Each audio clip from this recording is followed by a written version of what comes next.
Wow, these reports on Rainbow Children's Medicare Limited are impressive. It's not every day we see a company doing so well financially while also having such a heartwarming mission. It's quite a package, right? You have Yeah, the in-depth financials and then this really visually engaging presentation. exactly. It's like they want to make sure both the analysts and just regular everyday investors understand how well they're doing. Exactly. Full transparency. Yeah, and I have to say, going through everything, a few things really jumped out at me. Oh, yeah. First, those expansion plans. Ambitious, but also like really well thought out. And then there's that doctor engagement model they have. It's different. I definitely want to dig into that. They're unique. And plus that story about, the young child who received that life-saving gene therapy, it really highlights the impact they're having. Yeah. It's a powerful reminder that behind all the numbers and the financial stuff, Hmm. there are real people Absolutely. whose lives are changing thanks to this company. Yeah, for sure. Okay, so before we go any further, can you give us like a quick overview of Rainbow Children's Medicare Limited for anyone who might not be familiar with them? You probably already know that they're India's largest pediatric hospital chain, but did you know that they've gotten that Joint Commission International accreditation? That's a big deal, right? It's huge in the healthcare world, basically the Yeah, gold standard. So they're serious about quality care. for sure. They operate 19 hospitals across 6 major cities in India, and their mission is all about providing the best possible care for mothers, newborns, and children. 19 hospitals. So like they're really the leaders when it comes to children's healthcare in India. Yeah, they've really cornered that market. Yeah. And they have quite a story, too. 25 years in the making. They've secured investments from the CDC group, Yeah. successfully listed on both the National Stock Exchange of India and the Bombay Stock Exchange. And then, like I said, there's that JCI accreditation that really sets them apart. Yeah. So that's who they are, what they're all about. Now let's get into the heart of this deep dive. Q2 FY25 performance. What are the big numbers telling us? Well, the first thing is their revenue growth. It's really impressive. 25.5% year-over-year increase. 25.5%. That brings their total revenue to INR 4,174.6 million for the quarter. Okay, so a 25.5% jump in revenue. To Right. put that in perspective for our listeners, that's like, I don't know, selling out a major sports stadium every single day for 3 months straight. Clearly, there's a huge demand for what they're offering. But are they just growing or are they also, like, profitable? Oh, they're profitable too. Their profit after tax, or pati, that's the actual profit they take home, grew by 25.1% year-over-year. So it reached INR 790.05 million. Wow. And then their EBITDA, that basically tells us about their core operating profitability, is also looking very good. Okay, so the financials look really positive. But as we talked about earlier, there's a lot more to RCML than just the numbers, right? Right. What were some of the operational highlights that stood out to you? So what's interesting is they've grown across a lot of different operational KPIs. Right, Those are the metrics that tell us how well they're running their hospitals. right. For instance, they've increased their operational bed capacity so they can take care of more patients. Right. They've seen a rise in patient discharges, outpatient consultations. They've even seen a surge in deliveries, especially in their newer hospitals. Okay, so more patients, more babies, more reach. It sounds like everything's going well. But with this much growth, are they still managing to do things effectively? Sometimes when companies expand really quickly, quality can take a hit. Oh, for sure. That's definitely something to look out for. But in RCML's case, it seems like they're handling it really well. Their occupancy rates, that's the percentage of their beds that are full, are good, which means they're using their resources efficiently. Yeah. And their ARPOB, that's the average revenue per occupied bed, is going up too. It's reached INR 54,514. So they're generating more revenue for each bed they have filled. That says a lot about efficiency and value. Definitely. Although their average length of stay, or ALS, has increased a little to 2.94 days. Interesting. Any thoughts on what's driving that? It could be that they're attracting more complex cases that need longer stays, That makes sense. or maybe it's because of their holistic care approach. Maybe they're keeping patients a little longer to make sure they have a smoother recovery. Right, they're not just rushing people out the door, Right. especially when it comes to kids. Okay, so let's hold that thought for later because I want to hear more about this Rainbow Way. What is it about their approach to pediatric healthcare that makes them stand out? So as I was going through the earnings presentation, what really struck me was how much they focus on the whole patient experience. especially the emotional well-being of the children. I like that. They talk about their child-centric hospital design Oh, interesting. and how a soothing environment can actually help kids recover faster. Yeah. I remember how scary hospitals were when I was a kid. Making it more welcoming and less intimidating could make a big difference. Absolutely. And it's not just about the physical space. They're also big on that multidisciplinary approach, which means different specialists all work together to get the best results for each child. So it's not just one doctor, but a whole team of experts. That sounds like a really effective approach. It really is. And that's a key part of what they call the rainbow way. Another important aspect of that approach is their hub and spoke model. Oh, yeah. I want to hear about this. Yeah, so it basically allows them to reach more people while making sure their growth is efficient, financially speaking. Okay, break it down for me. What is this hub and spoke model all about? So imagine a wheel with the central hub and spokes going out from it. In RCML's case, their hub hospitals are usually located in major cities, and they offer the whole range of pediatric care, including all the, really complex stuff. So the hub hospitals are the centers of excellence, where you go for the really tough cases. Exactly. Now, the spokes going out from the hub, those are the spoke hospitals, and they're strategically located in areas that are growing fast.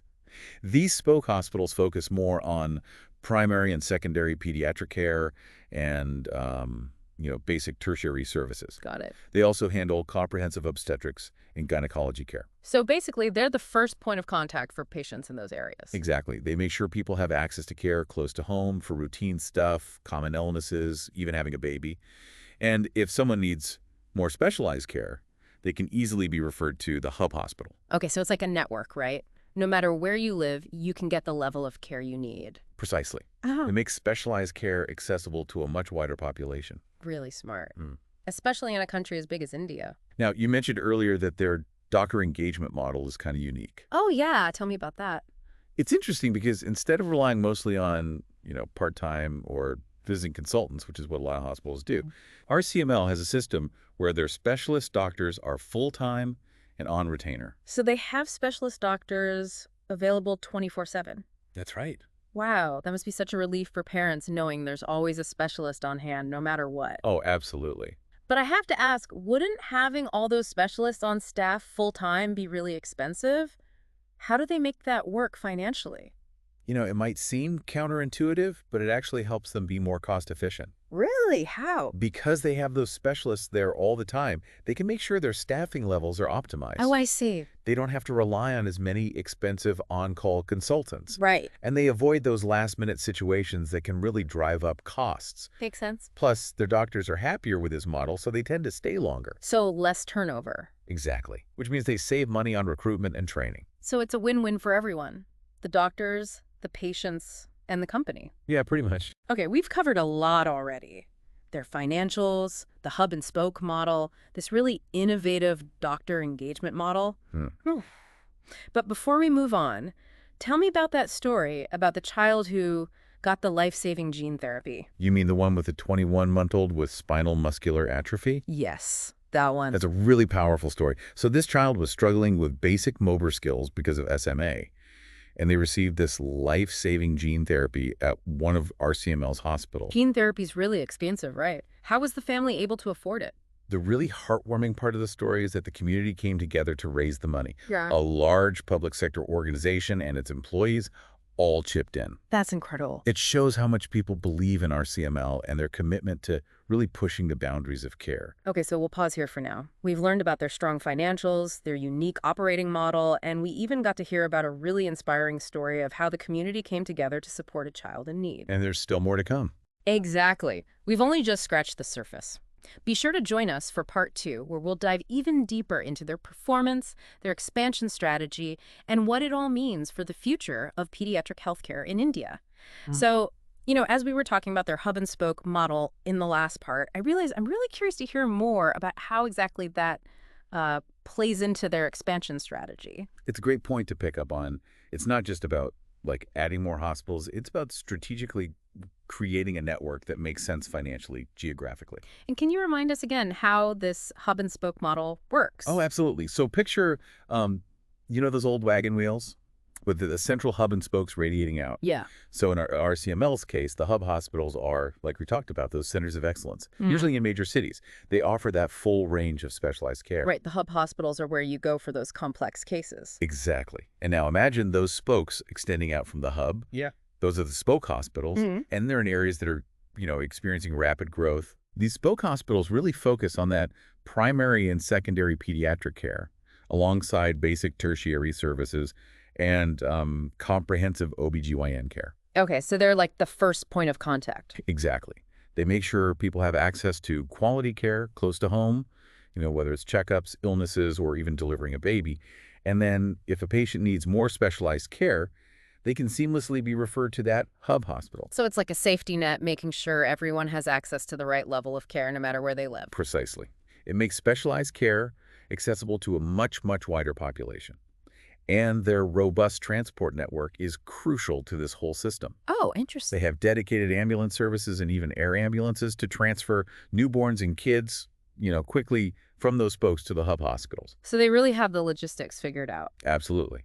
So switching gears a bit, let's talk about their financials. Oh, yeah. Those impressive revenue and profitability numbers, Right, like that 25.5% jump in revenue, that's not something you see every day.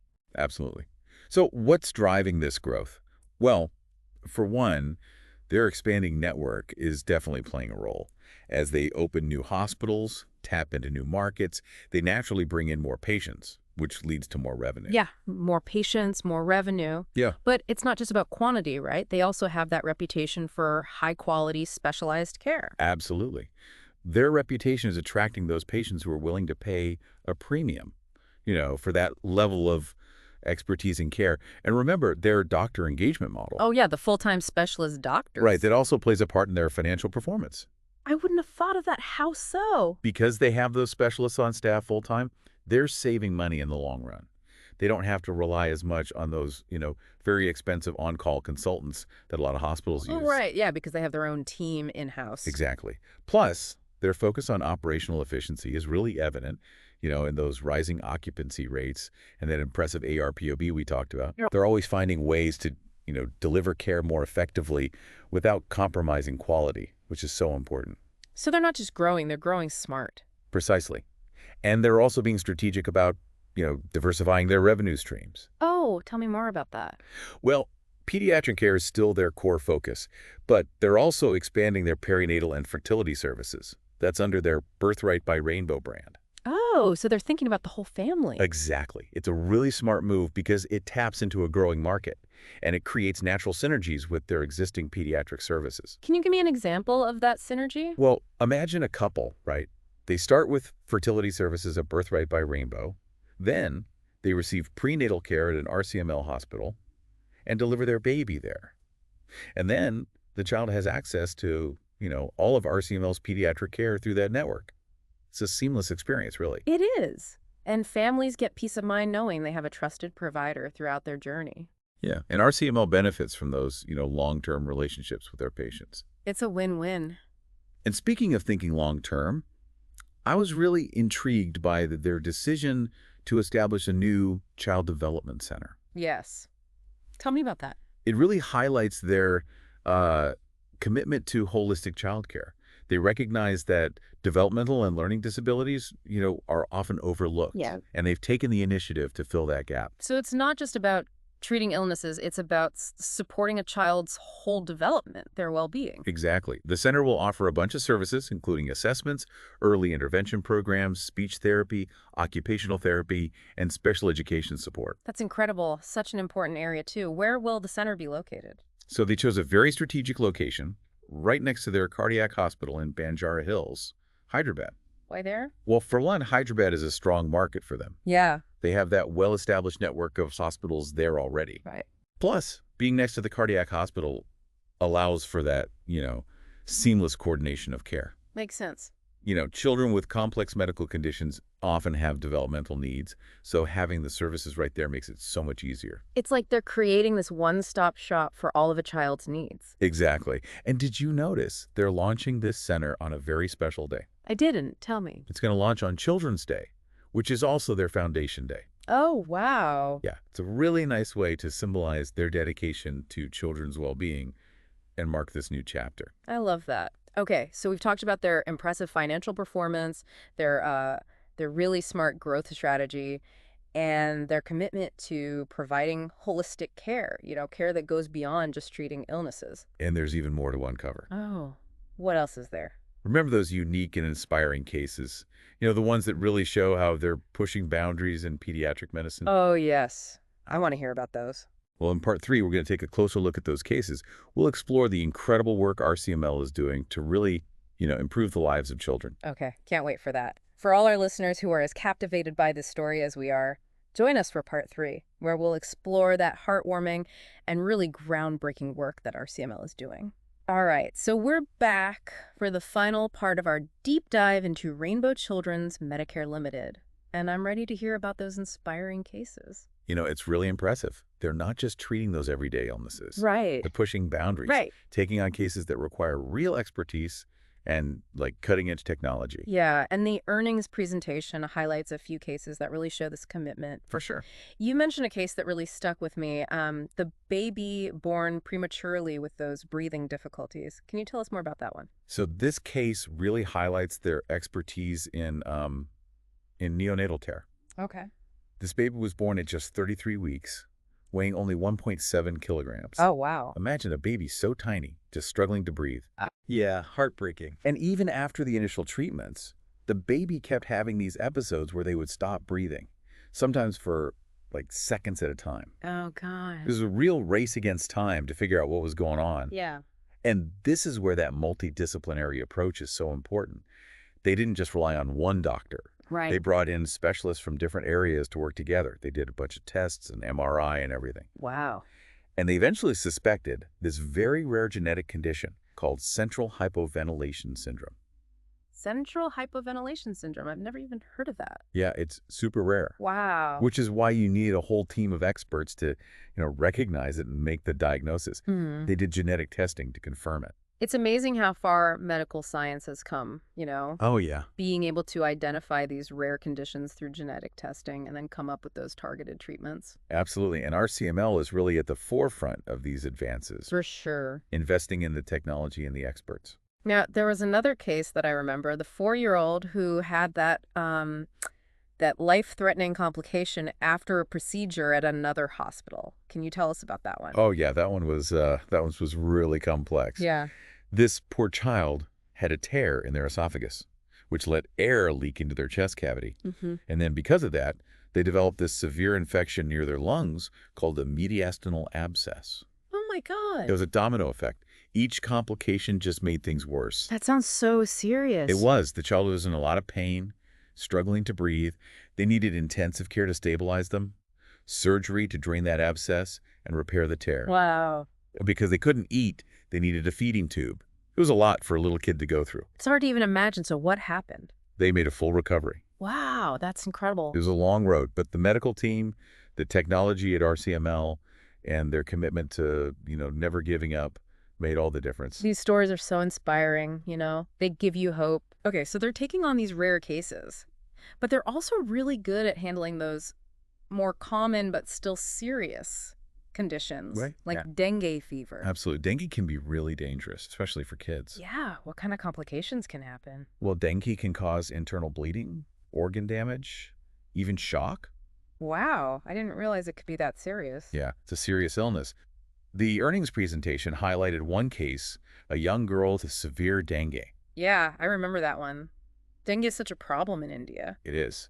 So in this case, they used a combination of treatments, including something called plasmapheresis. Plasmapheresis, what is that? It's a procedure that filters the blood and removes harmful antibodies. It can be life-saving in severe cases. Wow, so they were able to stop that damage from happening. Yeah, they were really on top of it, monitoring her closely and adjusting the treatment as needed. They saved her life. It's cases like these that show the real impact of what RCML is doing. It's not just about treating illnesses. It's about giving kids a chance at a future. Absolutely. So as we wrap up this deep dive, what's your final takeaway? What really stands out to you about Rainbow Children's Medicare Ltd? I think for me, it's their dedication. They really are pushing the boundaries of what's possible in pediatric healthcare. Yeah. You see it in their expansion plans, the way they engage their doctors, their investment in technology, their commitment to those tough cases. And they do it all with compassion, understanding what families are going through. I think they have the potential to be a global leader. I think so too. And for you, our listener, we hope you see what we see. A company that's not just about making money, but about making a real difference in the lives of children. Their story is one of hope, innovation, and dedication. I completely agree. Thanks for joining us on this deep dive. Until next time, keep exploring, keep learning, and keep those aha moments coming.